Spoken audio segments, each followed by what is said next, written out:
వాళ్ళకి ఈగలు కూడా చెప్పిన అల్లరి ఎక్కడ పోనీ రెండు కుక్కలు కొట్లాడుకున్నాయా ఏంది మీకు అల్లర్లు సృష్టి. మీరు ఈ ప్రెస్ మీట్ ద్వారా ఏం చెప్పదలుచుకున్నారు? ప్రొఫెసర్ నాగేశ్వరిని బెదిరిస్తున్నారా ఈ వేదిక మీద నుంచి మీరు?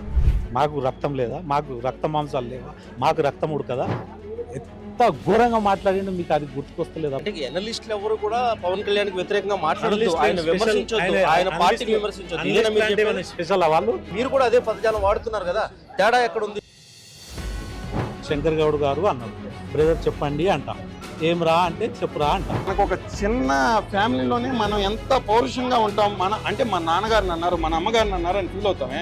మరి కోట్ల మంది జనాభా ఒక పార్టీ అధినాయకుడిని అట్లా అంటే మాట్లాడటం తప్ప అండి. మనతో పాటు తెలంగాణ రాష్ట్ర జనసేన అధ్యక్షులు శంకర్ గౌడ్ గారు ఉన్నారు. మాట్లాడదాం పవన్ కళ్యాణ్ వర్సెస్ ప్రొఫెసర్ నాగేశ్వర్ వివాదం మీద వాళ్ళు ఏం చెప్పబోతున్నారు ఏంటని అడుగు తెలుసుకుందాం.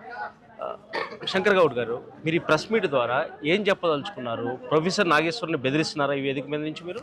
మేము నిజంగా అటువంటి అంశాల మీద ఆయననే దీన్ని సృష్టికర్త. ప్రొఫెసర్ నాగేశ్వరరావు గారే ఈ యొక్క అంశాన్ని సృష్టించండు, ఆయననే ఈ అంశాన్ని ముగించండు. ముగించిన తర్వాత నిన్న రౌండ్ టేబుల్ సమావేశం పెట్టి కొంతమంది నలుగురు నాయకుల్ని తీసుకొని ఎంత ఘోరంగా మాట్లాడిండు, మీకు అది గుర్తుకొస్తలేదా బైసాబ్? అదొకసారి చూడండి మీరు. దాని గురించి మేము ఈరోజు ప్రెస్ మీట్ పెట్టడం జరిగింది.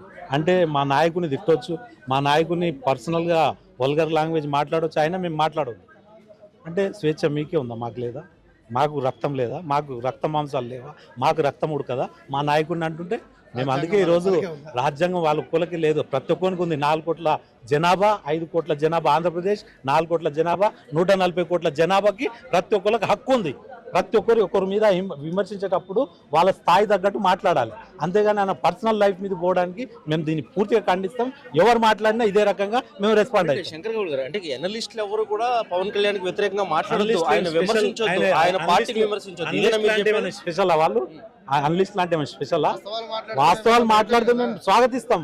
అవాస్తవాలు మాట్లాడి సృష్టించి వ్యక్తిగత విషయాలు, వ్యక్తిగత ఆయన పర్సనల్ లైఫ్ లోకి వెళ్ళిపోతే మేము ఇదే రకంగా మాట్లాడాలి. ఏది అవాస్తవం? ఇప్పుడు short term, long term relation అవాస్తవమా? ఏది అవాస్తవం? ఆయన మాట్లాడింది అమిత్ షా గారి దగ్గర ఈయన లేడు, అమిత్ షా గారి దగ్గర ఏదో ఈయన ఉన్నట్టు, అమిత్ షా దగ్గరనే ఆయన కూర్చున్నట్టు, ఆయన ఏదో ఈయన ఇన్నట్టు, ఇవన్నీ ఉట్టి మాటలు. దయచేసి దీన్ని ఇక్కడితో ఫుల్ స్టాప్ పెట్టాలి. మాట్లాడే ముందు ఒక పర్పస్ ఉండాలి. ఏదైనా మాట్లాడితే ఇది ప్రజలకు ఉపయోగపడేలాగా ఉండాలి, అంతేగాని మీ పబ్లిసిటీ గురించి ఈ రకంగా మాట్లాడడం. బెదిరింపులు దిగడం ఎంతవరకు కరెక్ట్? ఇప్పుడు వాళ్ళు ఏదో తప్పు పదజాలం వాడారని ఇప్పుడు జనసేన మీరు గౌరవప్రదంగా మాట్లాడాలి కదా. మీరు పాసు యాదగిరిని విమర్శిస్తున్నారు, ప్రొఫెసర్ నాగేశ్వర అందరినీ కూడా మీరు కూడా అదే పదజాలం వాడుతున్నారు కదా, తేడా ఎక్కడ ఉంది? ఇప్పుడు ఒకళ్ళు తప్పు మాట్లాడారని మీరు నాతో ఎంత బాగా మాట్లాడుతున్నారు, ఏమంటారు మీరు? శంకర్ గౌడ్ గారు అన్నారు, బ్రదర్ చెప్పండి అంట, ఏం రా అంటే చెప్పురా అంట. ఇది తెలంగాణ సంస్కృతి. నువ్వు మంచి మాట్లాడుంటే మేము కూడా మంచి మాట్లాడు, అంతేగాని అవన్నీ మాట్లాడిన వీళ్ళు. ఒక పక్క జర్నలిస్టులకి, ప్రెస్ క్లబ్ లో జర్నలిస్టులకి, మరో పక్క పవన్ కళ్యాణ్కి మద్దతుగా ఇక్కడికి వచ్చిన జనసేన కార్యకర్తలు కానీ ఆ పార్టీ నాయకులకు కానీ వివాదం కొనసాగుతోంది. ఏం చెప్పుతుంది? ఇది గొడవ ఎందుకు? ఇక్కడ గొడవ కారణం ఏం లేదండి, అది టోటల్లీ మిస్అండర్స్టాండింగ్. నేను ఒక మాట చెబుతాను ఆగండి. నిన్న ఇవన్నీ వదిలేసేయండి, నిన్న జరిగిన ప్రెస్ మీట్నే మీరు తీసుకోండి. నలుగురికి తీసుకున్నాం. ఏం చెప్పారు ఆయన ఏం చెప్పారు? ఇష్యూ జరిగింది, లేకపోతే జగన్ రెడ్డి గారి గురించి మాట్లాడారని చెప్పారు. ఓకే, ఆయనే మళ్ళీ ఏం చెప్పారు నాగేశ్వరరావు గారు? నాకేదో మిస్ఇన్ఫర్మేషన్ వచ్చింది, నేను బేషరతుగా వెనక్కి తీసుకుంటున్నాను, క్లోజ్, ఎవరికి ఇబ్బంది లేదు. మళ్ళీ ప్రెస్ మీట్ పెట్టి ఏమన్నారు? కొన్ని మాట్లాడినారని చెబుతారు. ఈయనంట లిల్లీ ఫుట్ అంట. ఆయన పెద్ద మనిషి, పాసిన యాదగిరి గారు అంటే పెద్ద మనిషి. నాకు నిజంగా ఆయన మొదటిసారి చూస్తున్నా, ఆయన గురించి చూశాను కూడా తర్వాత యూట్యూబ్లో, ఇంత పెద్ద మనిషి అని చెప్పేది. మరి అంత పెద్ద మనిషి ఈయనంట లిల్లీ ఫుట్ అంట. మరి లిల్లీ ఫుట్ అనే మాట ఏ భాషలో ఉండే? ఇప్పుడు మనం ప్రతిదానికి తెలంగాణని తీసుకురావాల్సిన పని ఏంటి? ఆయన గద్దర్ గారిని తీసుకొచ్చారు, తెలంగాణని తీసుకొచ్చారు, అనేక తెలంగాణ ఛానల్స్ తీసుకొచ్చారు కాబట్టి నేను మాట అడుగుతాను. ప్రొఫెసర్ నాగేశ్వరరావు గారు ఆయన ఓన్ ఛానల్ ఉంటుంది, 99 టీవీ ఛానల్లో ఎక్కువ కనపడతారు. మరి తెలంగాణకు సంబంధించిన V6 కానీ వేరే ఛానల్ కానీ ప్రొఫెసర్ నాగేశ్వరరావు గారు మీరు ఇప్పుడైతే తెలంగాణ రెచ్చగొడుతున్నారని చూస్తున్నారు కదా, ఆయన ఎందుకు మీరు తెలంగాణ బ్రాండ్గా ఆ ఛానల్లో తీసుకుని మీరు ప్రమోట్ చేయలేకపోయారు? అది మీ ఫెయిల్యూర్ కాదా అని అడుగుతున్నాను నేను. ఎందుకు తెలంగాణని ఎందుకు తీసుకొస్తున్నారు? ఇది ఒక చిన్న సమస్యని మీరు క్లోజ్ చేయొచ్చు కదా, ఎందుకు? ఇందాక ఒక మిత్రుడు కళ్యాణ్ని లిల్లీ పుట్టు 5 పెళ్ళిళ్ళు ఇవన్నీ మాట్లాడడం మీకు బాధ కలిగించిందా?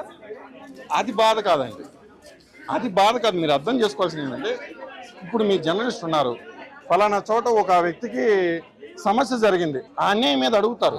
అది ప్రభుత్వం యొక్క రెస్పాన్సిబిలిటీ. ఒక డిప్యూటీ సీఎంగా ఆయన రెస్పాన్సిబిలిటీ, దానిలో తప్పు లేదు. కానీ అదే డిప్యూటీ సీఎంని మీరు పెళ్ళిళ్ళు అంత తేలిగ్గా అంటున్నారు కదా. అదే మీ కుటుంబంలో, ఫర్ ఎగ్జాంపుల్ మా కుటుంబంలోనే మీ కుటుంబంలోనో అనివార్య కారణాల వల్ల రెండో పెళ్లి జరిగితే మిమ్మల్ని అట్లా అంటే మీకేమనిపిస్తుంది మీరు చెప్పండి. మనకు ఒక చిన్న ఫ్యామిలీలోనే మనం ఎంత పౌరుషంగా ఉంటాం. అంటే మా నాన్నగారిని అన్నారు, మన అమ్మగారిని అన్నారు అని ఫీల్ అవుతామే. మరి కోట్ల మంది జనాభా ఒక పార్టీ అధినాయకుడిని అట్లా అంటే మాట్లాడటం తప్ప అండి. ఏం మాట్లాడారు? ఎవరైనా పాసం యాదగిరి గారిని ఏమన్నా తిట్టారా?